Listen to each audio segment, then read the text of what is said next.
Mesdames et messieurs, bonjour. Bienvenue sur les ondes de ERB Télévision, Évangéliste Roger Baka TV, la chaîne de la restauration des valeurs spirituelles inversées. Mesdames et messieurs, frères et sœurs dans le Seigneur, très chers concitoyens du royaume de notre Père, vous avez certainement aimé la 7e leçon de Joseph intitulée « La dérive de Joseph contre les partis ». Nous voici toujours sous la même thématique intitulée « Le titre des personnages bibliques ». Pourquoi nous faisons le titre sur le personnage biblique? Tout simplement parce que l'histoire d'Israël nous renseigne que il y a eu des gens qui sont sortis des familles nulles. Des gens qui sont sortis des familles dans lesquelles on ne pouvait pas croire que Dieu fera quelque chose de grand. Ces gens ont reçu des promesses de Dieu. Mais au fur et à mesure qu'ils ont marché avec Dieu, aujourd'hui tu ne peux pas parler de l'histoire d'Israël sans parler d'eux. Parce qu'ils sont devenus des personnalités très importantes du monde et du peuple juif. Raison pour laquelle, mesdames et messieurs, dans le titre de personnages bibliques, nous empruntons certains personnages afin de pouvoir faire comprendre aux gens que lorsque vous recevez une promesse de la part d'Élohim, il y aura des opportunités qui vont se présenter à vous pour vous conduire vers là où Dieu vous attend. Mais de la même façon, il y aura aussi des contradictions qui vont se présenter qui risquent de ne pas vous donner de la joie. Dans tout cela, nous disons que les gens qui reçoivent des promesses sont classés en 3 catégories. Dans la vie de toute personne appelée par Dieu, qui a reçu la promesse d'Élohim, nous avons la première catégorie, les gens qui sont nés grands. Alors, en dehors de ceux qui sont nés grands, nous avons la deuxième catégorie, les gens qui sont appelés à devenir grands. Mais dans les deux cas, si vous ne vous retrouvez pas, il y a le troisième cas, les personnes à qui l'on confère la grandeur. Mais lorsque vous êtes dans les 3 catégories, retenez que dans aujourd'hui, l'émission intitulée « De l'ignorance à la connaissance », nous allons aborder un sujet important. 8e leçon. 2 points. La formation du caractère de Joseph. Hosanna. Mesdames et messieurs, pour ce faire, je ne suis pas seul sur ce plateau. Bienvenue à vous tous qui aimez l'émission d'édification. Une émission qui permet de créer des citoyens forts sur ce qui concerne la compréhension du destin et de la destinée. Mesdames et messieurs, pour vous servir, à ma gauche, je salue le berger qui a sous moi. Shalom. Shalom, homme de Dieu. Comment ça va? Oui, très regardé, homme de Dieu. Oui, ça va par la grâce de Dieu. 7e leçon, tu as beaucoup aimé. Oui, oui. Dieu a fait de grandes choses. Les gens m'ont dit, on t'a vu, tu étais là pétrifié. Tu écoutais des choses. Oui, j'étais tellement hébété et tellement aussi révélé. Et Dieu a fait grâce. Vraiment que Dieu bénisse, homme de Dieu. Il s'appelle Berger Kassoumboa, ouvrier de la 11e heure. Hosanna. Je vais saluer ceux qui sont avec nous, les leaders du temps présent, ceux qui vont impacter dans les jours à venir dans l'histoire de l'université de la foi chrétienne. Je salue le professeur assistant, mon très cher bien-aimé, Bivor. Salut. Salut. Comment ça va? Très bien, papa. De la chevelure de la tête jusqu'à la plante des pieds, tout va bien. Vous sentez quand même le français sous l'onction érafide. Hosanna. Professeur assistante, je salue Alida Kalema. Comment tu vas? Je vais très bien, papa. Alors, 7e leçon, ça t'a touché? Dès qu'il a commencé cette bonne œuvre à moi, il est fidèle. Hosanna. C'est lui qui l'achèvera. Il va déjà commencer à l'achever encore aujourd'hui. Alors, le professeur Joël, salut, comment tu vas? Je vais bien par la restitution de la chevelure de la tête jusqu'à la plante de mes pieds, à passer par les tout à pied. Hosanna. Alors, je salue mon ami.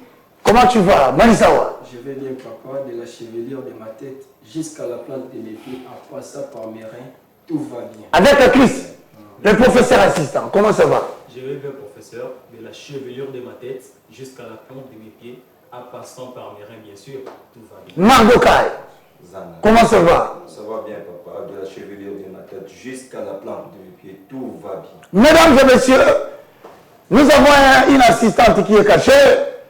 Elle, depuis qu'elle a commencé, ne fait que noter. Mais bientôt, vous allez la découvrir. Hosanna. Alors, nous commençons le cours sur la 8e leçon intitulée « La formation des gens de Joseph ». Mesdames et messieurs, restez connectés. Suivez attentivement cette émission. Vous aurez certainement une explication sur ce qui concerne la manière dont Dieu est en train de marcher avec vous. Alors, pour vous conduire aujourd'hui, nous sommes en train de parler de Joseph. Celui dont le nom signifie que l'Éternel ajoute. Il est né d'un père qui s'appelle Jacob, devenu Israël avec sa maman qui s'appelle Rachel. Joseph est donc l'avant-dernier de sa famille. Pour ainsi dire, dans une famille de 12 enfants, l'Éternel Dieu ne choisit pas comme les yeux des hommes. Hosanna. Les hommes diront double portion de l'onction au fils aîné, au fils aîné. Mais l'Éternel dit, vous êtes le premier-né de la création. Ce message concerne quelqu'un qui suit la voie du Seigneur. Nous voulons parler aujourd'hui sur le thème, la formation du caractère de Joseph. À toi la parole qui a son bois. Oui, concernant le sujet que vous venez de donner, évangéliste, on pose la première question. Que pouvons-nous attendre par formation? Que pouvons-nous entendre par Formation. Il s'agit de la formation de Joseph. Formation est un mot qui est tiré du verbe former. Former veut dire donner la forme ou le modèle. C'est-à-dire, recevoir une promesse de Dieu est une chose. Mais vivre d'après le modèle que demande la promesse est une autre chose. Autrement dit, vous pouvez recevoir une promesse de la part de l'Éternel, d'être le ministre de la parole en accord avec Éphésiens chapitre 4, le verset 11 à 12. Dieu peut, de sa propre volonté, vous donner aussi la promesse d'exercer le ministère minoritairement connu, autrement dit le ministère de la puissance, dans 1 Corinthiens chapitre 12, les versets 28 au verset 29. Vous pouvez aussi avoir un talent, une grâce, mais que Dieu veut sanctifier pour mettre au service de l'Église ou au service de votre nation. Mais retenez que le plus important n'est pas seulement d'avoir une promesse de Dieu, mais aussi de vivre d'après le modèle qui exige la promesse. C'est là où vient la chute de plusieurs personnes qui ont salué de leur la promesse. C'est-à-dire quoi? Lorsque Dieu veut t'élever, il a des caractères, il a des éléments qu'il va imposer à ta vie. Parce que ces éléments sont indispensables dans l'arène de la croissance, dans l'arène de la promotion et dans l'arène de la grandeur. Ce sont des exigences dont tu auras besoin pour ne pas tomber subitement dans les épreuves et les tentations du diable. Voilà pourquoi il te donne la forme, et la forme te permet d'être celui qu'il veut sur la terre. Je vous ai dit qu'il y a les éléments qui touchent cet enseignement. C'est qu'il y a des gens qui attendent de la croissance, il y a des gens qui attendent de la promotion, il y a des gens qui attendent de la grandeur. Il a dit à Abraham, je rendrai ton nom. Mais le modèle ne voulait pas le nom d'Abraham. Le modèle voulait le nom d'Abraham. Pourquoi Abraham?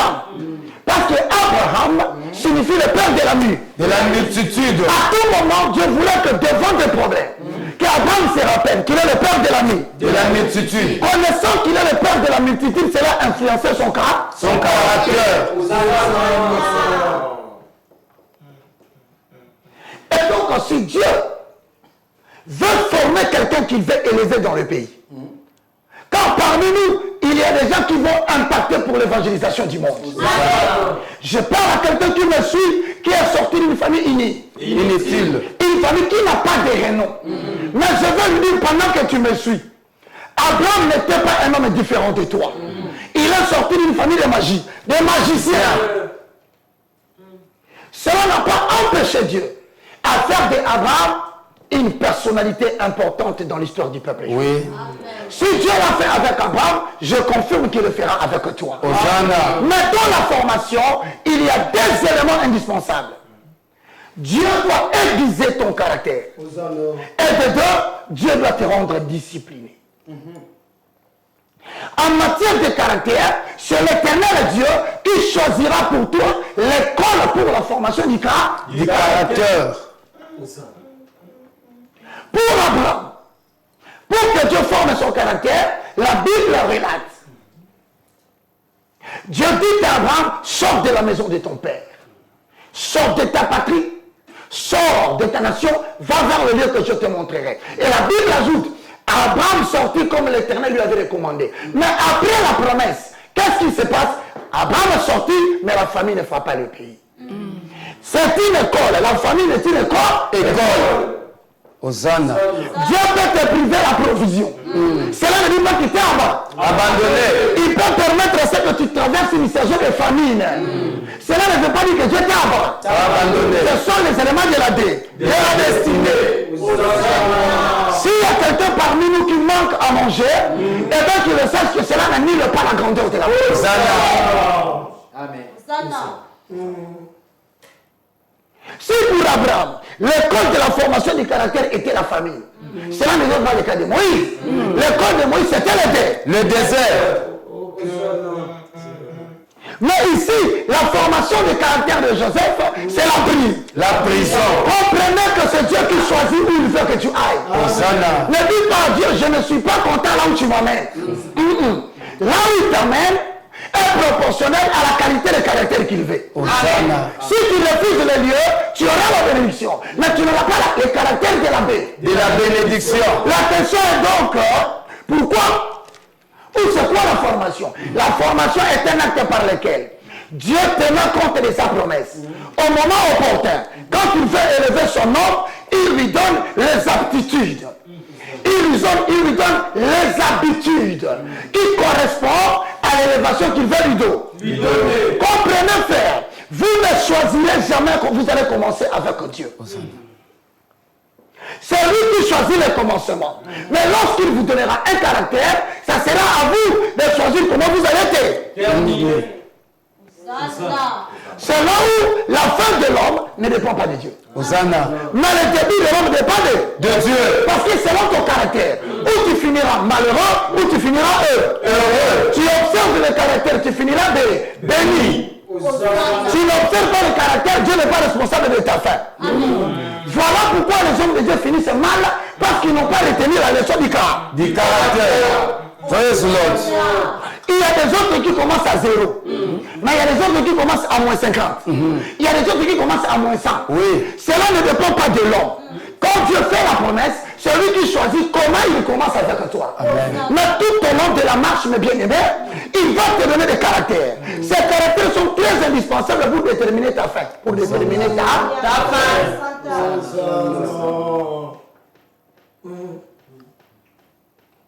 Bien-aimé dans le Seigneur, je te regarde en face et je te dis, il ramasse de la poussière, l'indigent. D'inayant, il prend le pauvre. Pourquoi il prend d'inayant? Parce que c'est lui qui choisit comment il commence. Hosanna. Il peut commencer avec toi dans un studio. Hosanna. Ce n'est pas à toi de réclamer le building. Il sait pourquoi il va commencer au studio. Il peut commencer avec toi, tu manges une fois par jour. Ce n'est pas à toi de lui dire, j'ai besoin de manger deux fois. Parce qu'il ramasse dîner. C'est-à-dire, si vous avez eu des soucis dans votre vie, aujourd'hui l'ignorance à la connaissance vient te dire, accepte la condition du début. Oui. Car cela dépend de Adonai, cela ne dépend pas de toi. Reçois la force là où tu es. Hosanna. Bien-aimé dans le Seigneur. Lorsque Dieu décide de commencer avec toi, c'est lui qui choisit. Retenez et dites à tout le peuple qui suit de l'ignorance à la connaissance. Amen. Le début, c'est Dieu qui choisit. Mais lorsque tu marches avec lui, il va te donner des éléments de caractère qui certainement auront de l'influence à la manière dont tu vas terminer. Il dit à Moïse, ramasse le bâton par la queue. Mais Moïse n'est qu'un simple citoyen qui garde le brebis. Or, le comportement de ramasser le bâton par la queue, il l'a pas fait une fois. Il l'a fait 2 fois pour qu'il s'habitue au caractère d'écouter comment Dieu parle et de faire ce que Dieu veut qu'il fasse. Amen. Même s'il y a des influences, Moïse, quand je dis ramasse à la queue, ramasse à la queue. C'est ainsi que je disais, si tu observes ce caractère, je vois que moi et toi, tu reçois comme Abé. Les gens croyaient que Dieu s'amusait avec Moïse. Et pourtant, il donnait un caractère à Moïse qui risque d'être l'élément déclencheur de la fin de la mission. Amen. Et analyser la vie de Moïse, c'est qu'il y a séparé avec Dieu. Dieu lui a dit, parle au rocher. Il a droppé le rocher. On n'avait pas dit frappe. On avait dit pas. Dieu développe le caractère au fur et à mesure que tu marches avec lui. Hosanna. Pour te sauver d'une fin qui sera tragique. Hosanna. Il y a des gens, quand ils commencent avec Dieu, il a la facilité de raconter ses secrets à tout le monde. Il a l'habitude de vouloir partager tous les secrets de sa vie avec tout le monde. Mais dès le départ, Dieu, connaissant ta faiblesse, il doit former ton caractère pour que tu ne succombes pas. Mais pour que tu ne succombes pas dans le futur, il te fera succomber au présent. Il te fera connaître des trahisons au présent. Si tu retiens le caractère, le grand projet du diable de la fin de ta vie ne réussira jamais. Ferme les portes de ta bouche. Oui. Ne raconte pas tes secrets à tout le monde. Mais la question c'est de savoir qu'Asumbia va poser quelques questions. Mais dès le départ, nous avons déjà montré aux gens que Dieu a une forme qu'il veut que tu reçoives. C'est la forme qui facilite l'entrée dans la croissance. C'est la forme qui facilite l'entrée dans la promotion. C'est la forme qui facilite l'entrée dans la grandeur. Dès que tu commences à avoir le caractère, c'est là où Dieu dit l'élévation n'est pas loin. Amen. Maintenant, comme le sujet d'aujourd'hui, c'est la formation, je vous ai dit que Dieu a choisi de former le caractère de Joseph dans la prison. Tu peux être ici, tu me suis. L'emprisonnement n'est pas seulement le fait de manquer la liberté. L'emprisonnement, c'est aussi un cadre dans lequel Dieu place un disciple dans lequel il compte, en le privant de l'extravagance. En le privant de la joie et de la distraction. Tout ce qu'il fait ne fait que raisonner.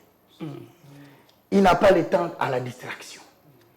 Quand les gens veulent s'amuser là-bas, lui, il dit, Seigneur, pourquoi me maintient-il là? C'est quelqu'un qui, lorsqu'il regarde la condition de sa vie, dit, Seigneur, je ne suis pas différent d'un prisonnier. Ma vie est réglementée en 3 mouvements. Je me lève, je vais à l'IFC, je rentre et je dors.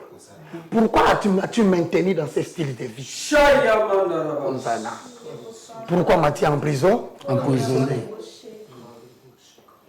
Pendant que les autres sont en train de se réjouir, tu as l'impression que ta vie se limite à 3 mouvements. Et par moment tu pleures, les larmes coulent, mais quand tu pleures, il n'y a personne.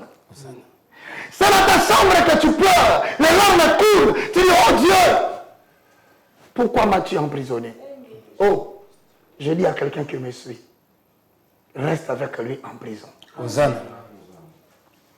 Il n'a pas attiré ta vie à la prison pour te faire souffrir. Il ne t'a pas éloigné de ta famille qui ne sait même pas comment tu manges le matin, comment tu manges à midi, comment tu manges le soir. Jésus. Il y aura des moments où tu couleras des larmes, mais tu ne voudras pas que les gens voient. C'est la formation du caractère. Oui. Il faut que tu pleures en cachette, mais devant les gens, tu ris. Hosanna. Quand tu te remontes en cachette, mais tu as des gens que tu n'aimerais pas voir qu'ils te voient souffrir. Hosanna. Tu es devenu communicateur de la joie. Oui. Et pourtant, tu es celui à qui on a privé la joie. Hosanna.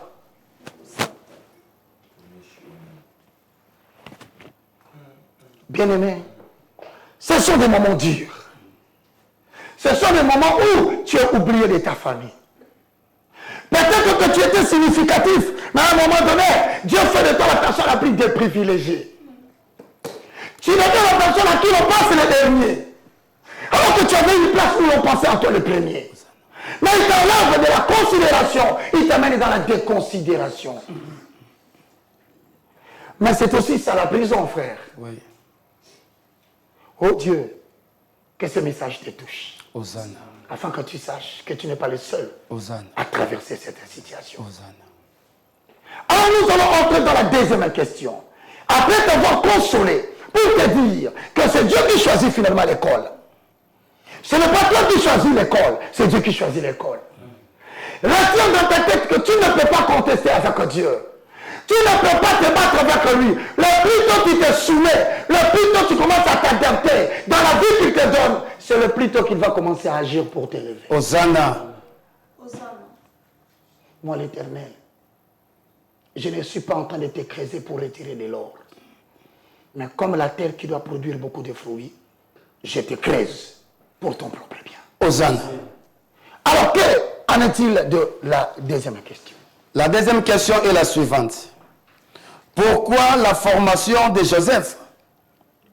Si Dieu veut former Joseph, Oui. parce que dans Genèse 37, 5, il dit, Joseph eut un songe. Un songe. Lorsque vous regardez les songes de Joseph, nous sommes tous d'accord, c'est un songe de l'élévation. Parce que 11 étoiles sont en train de se soumettre à une étoile. À une étoile. Ça signifie que les 11 frères vont s'agenouiller devant lui. Vers le verset 9 de Genèse 37, il lit encore un autre songe. Retenez bien. L'Éternel est en train de dire à Joseph, lorsque je parlerai une fois, sache qu'il y a encore une deuxième fois. Amen. Parce qu'il a dit dans 37, 5, Joseph dit un songe. 37, 9, il y a encore un autre songe. Il a annoncé à Joseph la compréhension du chiffre 2. Il lui disait, quand tu vois une chose, c'est pas grave. Mais lorsque ça revient deux fois, c'est déjà scellé la chose. Parmi vous, il y aura des gens qui dormiront. Il y aura des songes, mais ça va passer. Mais lorsque le songe reviendra deux fois, il aura des caractères de dire, je sais comment Dieu marche avec moi. C'est-à-dire, il commence à avoir un caractère. Là où les gens négligent les chiffres, il ne négligera pas les chiffres. Quand je te parlerai une fois, tu passeras cela. Mais si mon visage revient à toi deux fois, tu sauras que Dieu parle avec moi par le chiffre 2. C'est ce qui fera ta particularité. Hosanna. C'est ce qui fera ta constance. Et c'est ce qui fera ton unicité. Oui. Particularité pourquoi? Parce qu'il y aura une multiplicité des hommes de Dieu. Mais toi, on sentira que tu es différent. Or, on sent que tu es différent parce que tu as eu le caractère de Dieu. Là où les gens négligent les choses, toi tu ne peux pas négliger. Or, Joseph a rêvé deux fois. Ce n'est que la deuxième fois qu'il est entré en possession des événements liés à son élévation. Toute élévation a des événements. Hosanna. Toute élévation a des opportunités. Amen. Et toute élévation a des larmes correspondant à son élévation. Amen. Vous comprenez ici, par le chiffre 2, Joseph retient que tel que je marche là, si je rêve une fois, je peux faire semblant. Mais si je rêve deux fois, c'est que Dieu a scellé. C'est comme ça que parmi vous, vous enverrez des gens que Dieu permettra des petites erreurs. Mais ces erreurs qui sont des erreurs apparentes, préparent quelqu'un au succès futur. Amen. Mais pour qu'il y ait le succès, il doit retenir la leçon de l'échec qu'il avait connu. Qu'est-ce qui a causé mon échec? Ah, Dieu avait parlé deux fois, je n'avais pas entendu. Retiens comment Dieu te parle, mon frère. Aujourd'hui, il te parle pour toi, demain, il parlera pour les autres. Hosanna. Pourquoi la formation? Parce que c'est au travers de la formation que l'Éternel Dieu veut que tu enlèves dans ton esprit quelqu'un qui est particulier dans la gloire. Hosanna. Tu dois devenir un homme commun, comme tout le monde.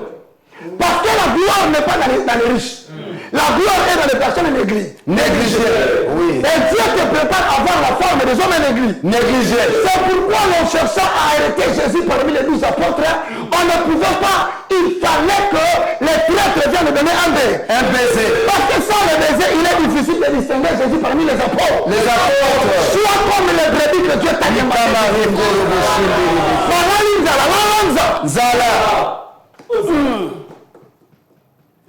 Tu croiras que c'est là, Dieu te fait souffrir. Mais cela permettra aux ennemis de ne pas facilement t'identifier. Hosanna. Quand tu seras assis avec les gens, ne sois pas distinctif. Reste avec les brebis comme les brebis s'habillent. Mange avec les brebis comme les brebis mangent. Promène-toi avec les brebis comme les brebis se promènent. C'est promène. C'est la raison pour laquelle il est en train de te former. Parce que la formation fera qu'à un moment donné, au lieu de te croire un homme important, tu considères que tu es un homme insignifiant. Dieu veut que tu deviennes un homme sans feu. Fourni dans l'anonymat. Car dans l'humilité, l'Éternel apprend maintenant qu'il est devenu normal pour être élevé. Genèse chapitre 40, le verset 59. Genèse chapitre 40, du 5e au 9e verset. Nous lisons au nom de Jésus. Amen. Une nuit, les chassons et les panetiers du Pharaon détenus dans la prison firent tous deux un rêve. Chacun eut le sien, ayant sa signification propre. Le lendemain matin, quand Joseph s'est rendu auprès d'eux, il remarqua qu'ils étaient soucieux. Joseph demanda donc aux hauts fonctionnaires du Pharaon, qui se trouvaient en prison avec lui, dans la maison de son maître. « Pourquoi avez-vous cet air sombre aujourd'hui ?» Ils lui répondirent, « Nous avons fait un rêve, il n'y a ici personne pour nous l'interpréter. N'appartient-il pas à Dieu de donner l'interprétation des rêves ?» Il leur dit, « Joseph, raconte-le-moi, donc je vous prie. » Alors le chef des échansons lui raconta ce qu'il avait rêvé. Bien-aimé dans le Seigneur, il y a une question que nous allons poser ici. Joseph a eu deux messages de L'élévation. Au lieu que l'élévation vienne, le voici directement En prison. Pour ceux qui ne le connaissent pas, la prison de Joseph a coûté 2 décennies. Si vous ne comprenez pas ce que veut dire 2 décennies, ça veut dire 20 ans. Alors toi qui commences à poser la question, Dieu m'avait parlé, je ne vois rien. As-tu déjà passé 20 ans? Hosanna. Si la réponse est non, reste à l'école, à l'école. Pourquoi sa vie se déroulait-il sans un incident majeur, alors qu'il a rêvé de la gloire? C'est parce que dans la prison, l'Éternel est en train de t'apprendre. Je viens de te donner une raison d'être. Je viens de te montrer ce que tu seras demain. Que les gens le veuillent ou pas, je ferai de toi une personne élevée en vie, en dignité. Mais avant que les gens viennent te glorifier, je veux que tu commences toi-même à glorifier les autres. Avant que je n'interprète ton songe, que tes frères n'ont pas compris, que tes parents n'ont pas compris, je ferai que tu aies la compréhension de ta vision en interprétant la vision des autres. On ne devient pas grand sans avoir interprété un autre grand. On ne peut pas avoir des disciples si on n'a pas été a priori disciple de quelqu'un. Ton orgueil que tu es né avec dans la famille. Mouton de Belayo, Mouton de Belayo, Dieu t'amènera sur le gang de Belayo. Même ton père dira, mon fils, je ne me maîtrise pas. C'est la première fois que je vois un pasteur maîtriser mon fils. Ainsi, quand le fils est maîtrisé, le fils crie Hosanna. C'est hébreu qui veut dire l'Éternel est monté dans son âme. Discipliné. Voilà pourquoi, dans la formation dans le désert, dans la formation dans la vision, dans la formation dans la prison, Joseph est en train de comprendre ce que c'est la discipline. Amen. La discipline, c'est un feu brûlant. Retenez mes frères. La discipline est un feu brûlant par lequel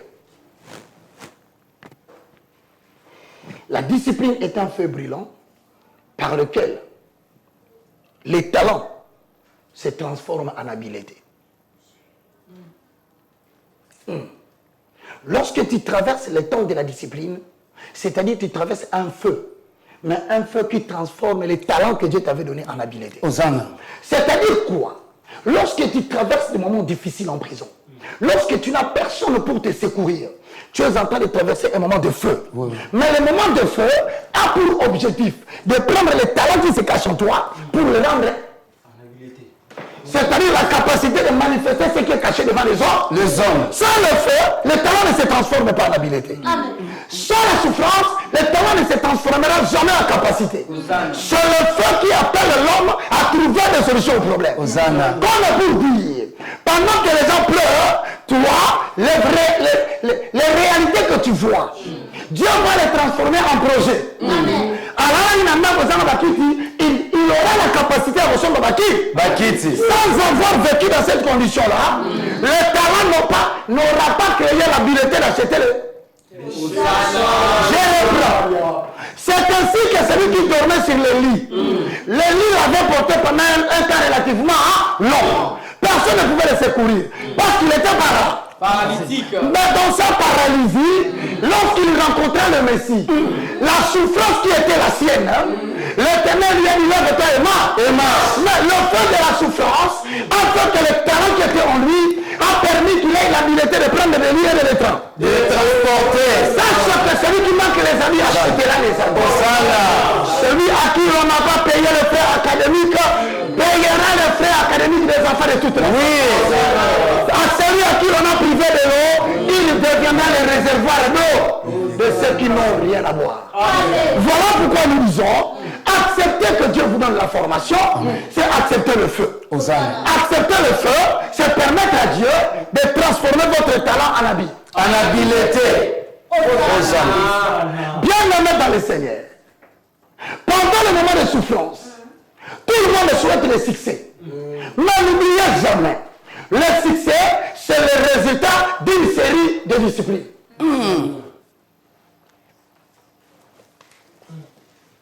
Vous souhaitez devenir le grand. Vous souhaitez entrer dans la gloire de la promotion. Vous souhaitez la croissance dans votre activité. Mais retenez que le succès, c'est le résultat d'une série de disciplines. Hosanna. Regardez en prison. Joseph se réveille le matin. Il constate que les chansons et les panetiers ont fait une vision. Maintenant, il va demander, dites-moi pour que je puisse interpréter. Or, vous reconnaissez que c'est la première fois dans la prison que quelqu'un a une vision. Or, Joseph sait que sa vie a commencé à être bouleversée lorsqu'il avait la deuxième vision. C'est-à-dire le bouleversement de la vie de Joseph et lui ont chiffré de eux. Maintenant, on peut oublier ça en prison. Toi-même, tu connais comment Dieu marche avec eux. C'est ta particularité. Même si on parle du papa Nayokio. Mais la manière dont il m'a donné le caractère pendant que j'étais à côté de toi. Quand il parle comme ça finit quoi? Comme ça. Une raison pour laquelle la discipline est très importante, parce que, bien aimé dans le Seigneur, dans le terrain de la grandeur,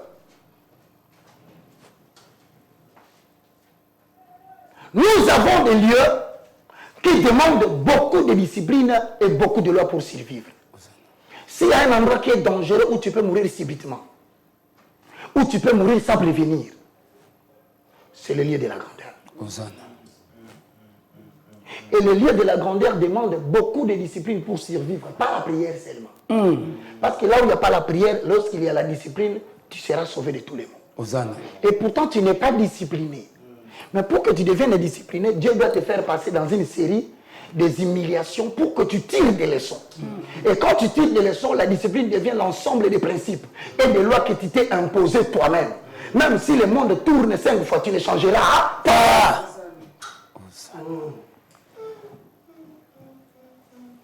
Il y a un songe, il les expliqua. Mais regardez la leçon que Dieu voulait donner à Joseph. Je vais t'élever. Je ferai de toi le vizir. Le premier ministre de l'Égypte. Mais il y a une chose que je ne veux pas. La prison est un endroit aussi où l'Éternel Dieu est en train d'extirper en toi les formes et d'habitudes que tu avais reçues dans votre maison. Amen. Les pensées sur lesquelles tu avais l'habitude à te confiner. Il y a des gens qui reposent sur un certain nombre de comportements. Vous pouvez les regarder comme ça 10 ans. Ils se comportent toujours de la même manière. Or, si tu attends la gloire de Dieu, il y a des choses que Dieu veut faire, mais il doit enlever certaines choses en toi. Hosanna. Qu'est-ce qu'il raconte, bien aimé dans le Seigneur, dans Exode, chapitre 40, le verset 12 à 15. Vous êtes en train de suivre de l'ignorance à la connaissance, 8e leçon, la formation du caractère de Joseph. Nous continuons à lecture. Nous prenons maintenant le 12e au 15e verset de Genèse chapitre 40. Je lis au nom de Jésus. Amen. Joseph le dit. Voici ce que signifient ces rêves. Joseph commence à interpréter les songes des autres. Vous comprenez que dans la vie, lorsque Dieu te dit qu'il va t'élever, tu dois servir un homme élevé. Ne sois pas orgueilleux pour dire que moi je suis un grand serviteur de Dieu. Non. Avant que Dieu interprète la vision de ta vie, tu dois être capable d'interpréter la vision des nôtres. C'est en interprétant la vision de notre que tu comprends que sa vie est ton terrain d'entraînement. C'est là où tu apprends certaines choses, que la vie est faite de trahison, que la vie est faite de haine. Mais comment il se comporter lui que je suis en train de servir face à ce combat? Amen. Tu vas tirer une leçon. Ce qui deviendra ton cas. Mon caractère. Lorsque quelqu'un veut bouleverser l'IFC, tu l'as vu suspendre le groupe WhatsApp. Immédiatement tu comprends que la prochaine fois, il ne faut pas que je parle. Je dois prendre des mesures qui empêchent que le feu puisse s'allier. Mais si on ne t'avait pas fait voir ça, quand le problème t'arrivera, tu agiras comment? Il commence à interpréter la vision des autres, ce qui les rend disciplinés pour recevoir la bénédiction de l'Éternel. Nous allons virer maintenant dans les 5 minutes qui restent. Lis la parole, mon frère. Nous continuons les Écritures. Les 3 sarments représentent 3 jours. Dans 3 jours, le Pharaon te permettra de relever la tête et te rétablira dans tes fonctions. Tu lui représenteras sa coupe comme lever la charge que tu occupais auparavant, en qualité de chanson. Mais s'il te plaît, pense à moi quand tout ira de nouveau bien pour toi et aie la bonté de parler en ma faveur au Pharaon. Tu vois, verset combien? Le 14e verset. Dans le 14e verset, le caractère de Joseph s'est fait rêver. C'est le caractère que Dieu ne veut pas dans la gloire qu'il va lui donner. Il vient de rendre service à qui? Il vient d'interpréter la vision de qui? Mais voilà que dans sa tête, il a le seul caractère de demander une récompense. Caractère que Dieu ne voulait pas. Hosanna. S'il te plaît, pense à moi. Écoutez-moi très bien. Il y a des gens à qui tu peux demander de l'argent aujourd'hui. Alors que ce sont des gens qui seront tes travailleurs demain. Amen. Il y a des gens devant qui tu peux faire des courbettes aujourd'hui parce que la souffrance elle est grande. Et pourtant demain ce sont des gens qui vont te servir. Le panetier et les chansons n'ont pas la renommée de la gloire que Dieu garde pour Joseph. Mais voilà que Joseph commence à demander de l'aide aux personnes qui sont inférieures à son destin. Tu peux le voir faible aujourd'hui tel qu'il est assis à côté de moi. Mais alors que demain, il est appelé à être le plus grand que Bac. Mais puis il traverse un moment de souffrance. Il se permet de faire la courbette devant Bac. Lève ta tête et ne courbe devant personne. Lève ta tête et ne demande à personne. Il est préférable que tu fasses le pied plutôt que tu ailles demander de l'argent à quelqu'un qui se moquera de toi. Oui. Accepte de mourir affamé. Personne ne sait que tu as fait. Amen. Il n'y a que Adonai qui sait que tu as fait. Mais voilà à cause de la souffrance. Le grand Joseph, le vizir de l'Égypte, demande de l'aide à un champ. À une chanson. À un panier. À un panetier. Dieu ne voulait pas ses caractères. Voilà pourquoi il l'a gardé dans la prison. Parce que s'il était dehors, il allait demander à Rouben. Il allait demander à Simeon. Il allait demander à tout. Par conséquent, cela devient une dette mort. Demain, quand il sera élevé, les gens diront quoi? Au bon, c'est même ton sou. Bien, nous restons comme tels que nous sommes. Mais nous n'allons pas prendre notre désordre. Il y aura des moments où tu auras envie de demander. Mais ne demande pas si tu avais envie de le faire. Les gens à qui tu veux demander, ce sont les sujets qui vont te servir demain. Reste dans la prison de l'Éternel. Je sais que tu manques une maison.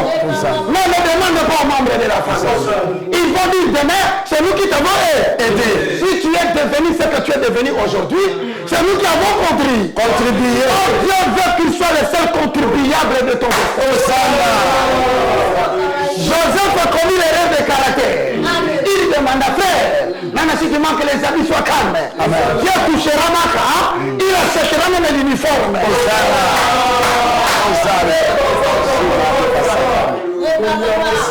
Lorsque tu auras envie de demander à homme, rappelle-toi que tu as un Dieu. Demande à son Dieu, pour aller le demander alors.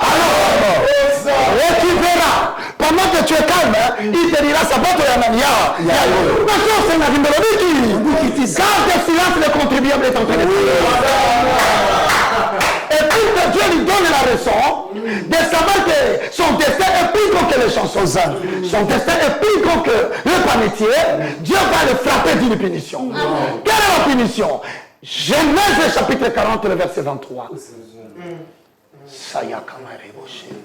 Genèse chapitre 40, le 23e verset. Mais le chef des échansons ne passant plus à Joseph. Répète, ne pensant. Mais le chef des échansons ne pensa plus à Joseph. Il l'oublia. C'est-à-dire là où tu fais des choses que Dieu n'aime pas, Dieu va te montrer que je t'apprends à compter sur moi. Mais j'ai l'impression que tu veux compter sur les chansons. Et pour te montrer que je suis le Dieu le plus grand contribuable de ta vie, il va t'oublier. Amen. Jésus. Qui est ton Dieu? Est-ce ton oncle paternel?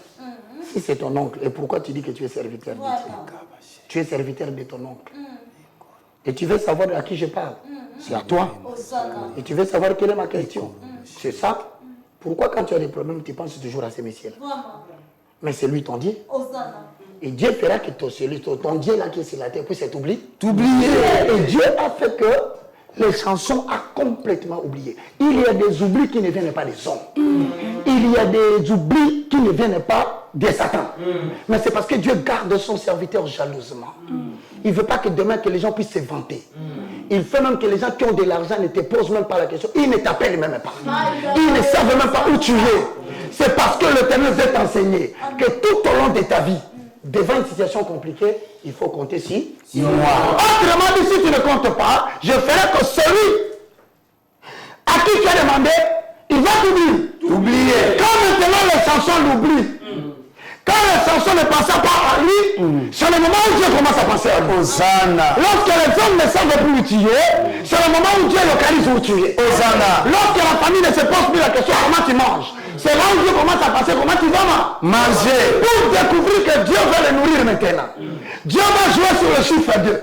En prison, c'est le premier sort. Or, Joseph avait fait deux songes. Lisez-moi en conclusion Genèse 41. Nous terminons avec le verset 1-2 et nous sautons à 8. Genèse chapitre 41, le premier et le deuxième verset. Des années entières passèrent. Puis le pharaon fit un rêve. Le pharaon fit un rêve. Or, Joseph dans 37,5, il avait fait le premier rêve. Dans 37,9, il a fait le deuxième rêve. Et sa vie a commencé à être bouleversée. Mais en prison, nous avons eu le premier rêve. Maintenant que le roi rêve le deuxième rêve, la vie de Joseph sera bouleversée. Retenez l'enseignement que Dieu vous donne. Il y a des choses que tu crois qu'il t'a abandonné. Or, Dieu attend la seconde vision. Si ta vie a commencé à être bouleversée à partir d'une vision que tu as fait la troisième fois, si tu as dit, garde silence. Il y aura Dieu fera encore le chiffre 3. Et lorsqu'il rêve comme ça, je voudrais que tu lises le verset 8 en conclut. Le verset 8 enfin pour conclure. Au matin, inquiet, il fit convoquer tous les magiciens et les sages d'Égypte et leur racontant ses rêves. Mais aucun d'eux ne put les lui interpréter. Lorsque l'Éternel fait que les gens t'oublient, ce n'est pas parce qu'il t'a abandonné. Tu traverses une vie où tu réfléchis beaucoup sur la condition de ta vie. Tu traverses un moment où même quand tu te lèves le matin, tu ne sais pas qui te donnera quelque chose à manger. Mais regardez, au moment où 2 ans après, les hommes ont oublié Joseph, Joseph s'est habitué à compter sur Dieu. Et lorsqu'il s'est habitué à compter sur Dieu, c'est Dieu a commencé à faire descendre des visions dans la tête, non pas de mes chansons. Regardez comment les choses changent. Ce n'est plus le panetier qui va rêver. C'est le numéro 1 de la nation. Amen. Supporte. Si c'est Baka aujourd'hui, attends demain, ça sera plus que Baka. Je dis à quelqu'un qui me suit, Dieu a créé l'agitation dans la tête des pharaons. C'était parce que il a compris que Joseph est formé. Joseph ne demande plus de secours. Joseph ne rappelle même pas à quelqu'un va voir les chansons à ma place. Il s'est habitué à la condition de vie que Dieu lui a donnée. Que l'Éternel vous bénisse. Vous saurez que lorsqu'un homme commence à comprendre les conditions et les caractères que Dieu veut, qu'est-ce qui se passe à ces moments? Soyez très nombreux pour suivre l'école de Joseph, 9e leçon. Que Dieu vous bénisse. Au revoir. Au revoir.